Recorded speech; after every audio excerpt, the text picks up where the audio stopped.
Yo, what's up mga tataw? So, nandito tayo ngayon sa production. Ito, titimpla tayo ng kulay. Kasama natin si Yolak. Titimpla kami ng kulay para dun sa ginagawa, tinatatawa namin ngayon. Ayan. So, ito yung iba naming kailangan isa lang.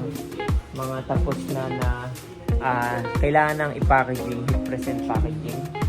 Ito naman yung nakasalang namin dun sa taas.